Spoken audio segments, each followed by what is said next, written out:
जय Hind and hello guys, स्वागत है आपका आपके अपने YouTube चैनल ज्ञानदेही होस्ट में। और इस वीडियो में मैं आपको बताने वाला हूं छत्तीसगढ़ यानी कि सीजी होमगार्ड भर्ती 2024 ऑनलाइन फॉर्म के बारे में कि कैसे आपको इस भर्ती का फॉर्म फिलअप करना है, जो कि आपकी 2215 पोस्ट पर निकाली है। एंड गाइज मैं आपको बता दूं कि ये वीडियो मैं आपके लिए स्पेशल एफर्ट करके रात में ही बना रहा हूँ। आप यहाँ पर देख सकते हैं कि रात के 12:30 बजे हुए वेडनेसडे 10 जुलाई 2024 आप यहां पर रियल टाइम देख पा रहे हैं। तो अगर आपको लगता है कि मैंने कुछ स्पेशल एफर्ट किया है तो यार वीडियो को लाइक कर दीजिएगा, क्योंकि आपके एक लाइक करने से काफ़ी सारा मोटिवेशन मिलता है, जो कि मुझे आगे भी मोटिवेट करता है कि आपके लिए इसी प्रकार से बिना टाइम देखे आपको अपडेट देता रहूं।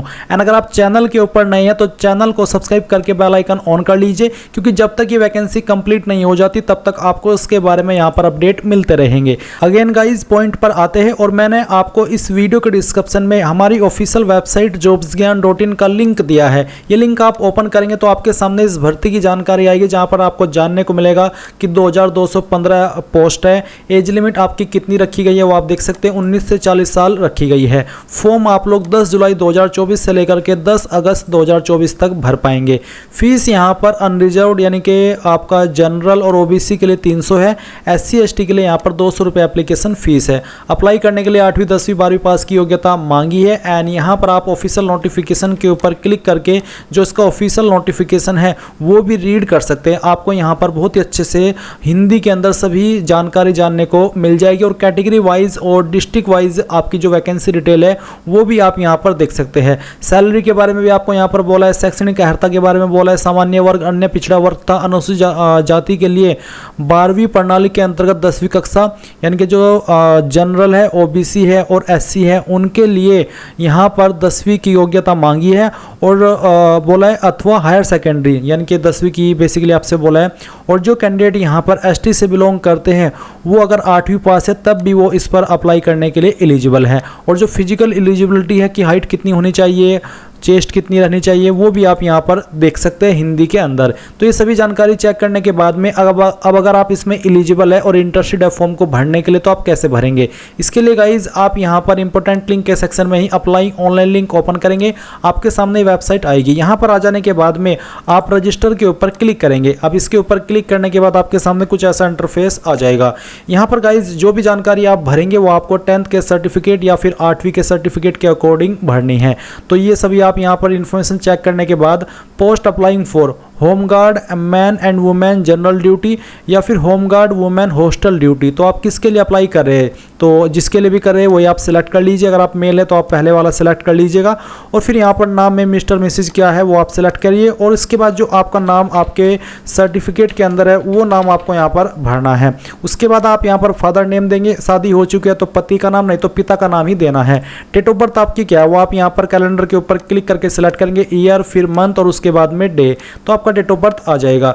अब आपको यहाँ पर आपका जेंडर सेलेक्ट कर लेना है। उसके बाद आपकी कास्ट कैटेगरी क्या है, जनरल, ओबीसी, SC ST जो भी है वही आप सिलेक्ट कर लीजिए। फिर आप आपका मोबाइल नंबर यहाँ पर डालेंगे।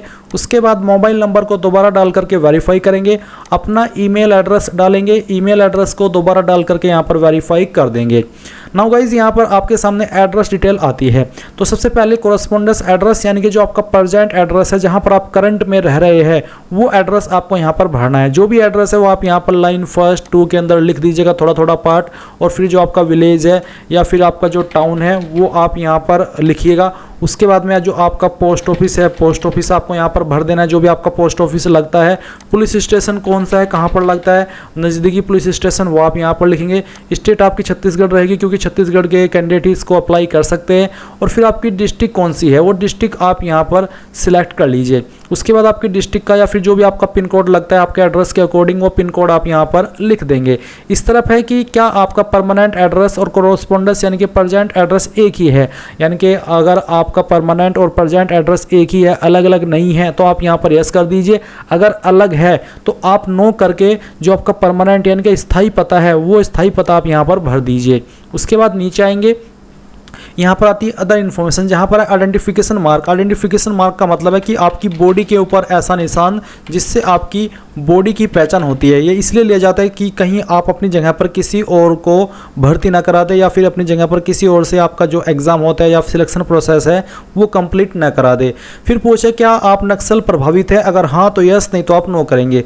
इसके बाद एम्प्लॉयमेंट ऑफिस रेशन, रोजगार कार्यालय पंजीकरण, यानी कि जो रोजगार कार्यालय होता है उसके अंदर जो आपने रेशन करवाया है वो रेशन नंबर आप यहाँ पर डालेंगे, और किस डेट में जारी करवाया है, किस डेट में करवाया है वो डेट डालेंगे, कब तक वो वैलिड है वो डेट भी आपको सेलेक्ट करनी है। और ये यहाँ पर देना आपको अनिवार्य है क्योंकि ये ऑप्शन कंपलसरी रूप में डाले गए हैं, जिसका मतलब ये हो जाता है कि अगर आपका रोजगार कार्यालय के अंदर रेशन नहीं है छत्तीसगढ़ के तो आप यहाँ पर इस फॉर्म को नहीं भर पाएंगे। इसलिए आप वो करवा लीजिए, 1 महीने का टाइम है और उसके बाद ही आप इस फॉर्म को भरिएगा। उसके बाद अब आप यहाँ पर नेक्स्ट पर क्लिक करेंगे। अब आपके सामने यहाँ पर क्वालिफिकेशन की जानकारी आ चुकी है। तो सबसे पहले आप यहाँ पर 10th की इन्फॉर्मेशन भरेंगे। तो गाइज यहाँ पर किस बोर्ड के द्वारा आपने आपकी 10वीं की है उस बोर्ड का नाम आपको लिखना है, और किस साल के अंदर आपने पास की है वो साल भी आप यहाँ पर सिलेक्ट कर लेंगे। इसके बाद गाइज यहाँ पर आपको नीचे देखने को मिलेगा 12वीं। तो अगर आपने 12वीं भी की है तो आप यहाँ पर 12वीं की इन्फॉर्मेशन भरेंगे सेम तरीके से जैसे कि आपने 10वीं की भरी है, और नहीं की है तो आप इसको खाली छोड़ दीजिएगा, क्योंकि जैसे कि मैंने कहा कि यहाँ पर 10वीं की योग्यता ही कंपलसरी रूप में मांगी है। उसके बाद यहाँ पर आपको आपका जो पासिंग ईयर है वो बताना है, और ये बताने के बाद में अगर आपने ग्रेजुएशन किया तो उसकी जानकारी भी आप सेम तरीके से भर दीजिए। फिर नीचे आइए और कुछ सवालों के आंसर दीजिए, जैसे कि क्या आपने किसी राष्ट्रीय विश्वविद्यालय स्तर के खेल में भाग लिया है, अगर हाँ तो यस, अगर आप यस करते तो फिर स्पोर्ट का नाम किस ईयर में लिया था और कौन से लेवल का था वो आप बताइए, अगर नहीं तो आप नो कर दीजिए। उसके बाद आता कि क्या आपके पास एनसीसी सर्टिफिकेट है, अगर हाँ तो यस, नहीं तो आप नो करेंगे। फिर आपको बताना कि क्या आपने भारी वाहनों के लिए वैध ड्राइवर का लाइसेंस प्राप्त कर लिया है, अगर आपके पास हैवी मोटर व्हीकल का लाइसेंस है तो आप यस करिएगा। यस करने के बाद में यहाँ पर आप उसकी जब आपका डॉक्यूमेंट वेरिफिकेशन है उसको वेरीफाई कराएंगे, नहीं है तो आप यहाँ पर नो कर दीजिए। फिर पूछा क्या आपको हिंदी टाइपिंग का कोई अनुभव है, अगर हाँ तो आप यस करिए, और आपको बोला कि आपने हिंदी टाइप लेखन में अनुभव को हाँ के रूप में चुना है, कृपया अपलोड प्रमाण पत्र अनुभाग में प्रोसेसिंग प्रमाण पत्र जमा करना सुनिश्चित करें, यानी कि आपको फिर यहाँ पर इसका सर्टिफिकेट भी अपलोड करना होगा, नहीं है तो आप नो कर दीजिए। उसके बाद आता है क्या आपको कभी गिरफ्तार किया है, अगर हाँ तो यस, नहीं तो आप नो करेंगे। न्यायालय विश्वविद्यालय या शैक्षिक प्राधिकरण में कोई लंबित मामला है, आपके ऊपर कोई केस चल रहा है कोर्ट के अंदर, यूनिवर्सिटी के अंदर, अगर हाँ तो हाँ, नहीं तो नहीं करेंगे। इसके बाद आप प्रोसीड के ऊपर क्लिक कीजिए। अब गाइज यहाँ पर आपके सामने जो भी फॉर्म के अंदर आपने जानकारी शुरू से लेकर अभी तक भरी है उसका प्रीव्यू है, यानी कि आप एक बार फिर से सभी जानकारी को चेक कर सकते हैं। जब आपको लगे कि हाँ यार सभी जानकारी सही है, कोई भी जानकारी गलत नहीं है, तो आप यहाँ पर ये जो कैप्चा कोड है वो भरिए, और ये भरने के बाद में अच्छी तरीके से देख लीजिए, क्योंकि बाद में एडिट का मौका नहीं मिलेगा। अगर लगता है कि कोई जानकारी गलत है तो यहाँ पर एडिट डिटेल्स के ऊपर क्लिक करके इसको एडिट करना, नहीं तो आपको सबमिट कर देना है और यहाँ से ओके कर देना है। अब गाइज यहाँ पर आपके सामने आपका रेशन नंबर है, ये रेशन नंबर आपको नोट कर लेना है, क्योंकि ये नंबर आपको आगे चल करके बहुत काम आएगा। या तो स्क्रीनशॉट ले लीजिए या फिर इसको नोट कर लीजिए, और उसके बाद में आप यहाँ पर देखेंगे आपको अपलोड डॉक्यूमेंट का ऑप्शन देखने को मिल रहा है, तो आप अपलोड डॉक्यूमेंट्स इसके ऊपर क्लिक कीजिए। अब इसके ऊपर क्लिक करने के बाद पहले आप यहाँ पर फोटो अपलोड करेंगे। फोटो आपका 6 महीने से पुराना नहीं होना चाहिए, फॉर्मेट जेपीजी या फिर पीएनजी का रहना चाहिए, साइज 500 KB से कम रहना चाहिए। किस तरह का फोटो एक्सेप्ट होगा वो भी आप यहाँ पर डेमो देख सकते हैं। तो आप चूज फाइल के ऊपर क्लिक कीजिए, जहाँ पर भी आपकी फोटो फाइल है वो आपको सेलेक्ट कर लेनी है। मैं डेमो के लिए इस फॉर्म को भरा हूँ तो मैं ये फाइल सेलेक्ट करता हूँ, ओपन करता हूँ, इस तरह से आपका फोटो आएगा। फिर आप सिग्नेचर अपलोड करेंगे। सिग्नेचर आपका व्हाइट पेपर के ऊपर होना चाहिए, और ये सिग्नेचर आपको ब्लैक या फिर ब्लू इंक के द्वारा, ब्लू इंक पेन जो होता है उसके द्वारा करना है। साइज 200 KB से कम रहना चाहिए। तो जहाँ पर भी साइन की फाइल है वो आपको सेलेक्ट कर लेनी है और यहाँ से ओपन करना है। उसके बाद यहाँ पर देखेंगे अपलोड कैटेगरी सर्टिफिकेट। अगर आप SC ST OBC है तो आप कैटेगरी सर्टिफिकेट अपलोड करेंगे। फॉर्मेट JPG PDF इनमें से कोई भी चल जाएगा।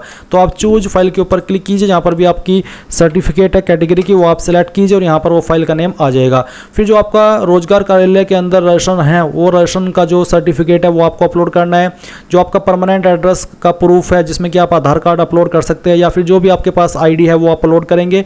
उसके बाद आपको 10वीं का सर्टिफिकेट यहाँ पर अपलोड करना है। जहाँ पर भी आपका 10वीं का सर्टिफिकेट है वो आप यहाँ पर सिलेक्ट कीजिए और इस तरह से इसको अपलोड कर दीजिए। फिर 12वीं की जानकारी अगर आपने भरी है तो उसका सर्टिफिकेट आप सिलेक्ट करेंगे एंड देन आप यहाँ पर टिक करेंगे और फिर प्रोसीड के ऊपर क्लिक करेंगे। अब गाइज यहाँ पर आपको आपका जो फीस का अमाउंट है वो देखने को मिलेगा। आप यहाँ पर ये जानकारी चेक करने के बाद मेक पेमेंट के ऊपर क्लिक कीजिए और इसके ऊपर क्लिक करने के बाद आपको पेमेंट के पेज पर ट्रांसफर कर दिया है।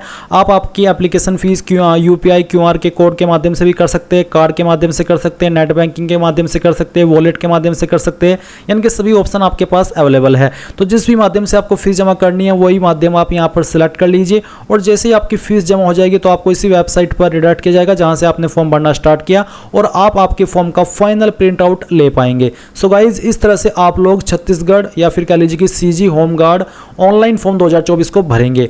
अगर आपने अभी तक भी वीडियो को लाइक नहीं किया तो यार इस स्पेशल एफर्ट को कंसिडर करके वीडियो को लाइक कर देना और चैनल को सब्सक्राइब कर लेना। थैंक्स फॉर वॉचिंग एंड मेरी तरफ से गुड नाइट।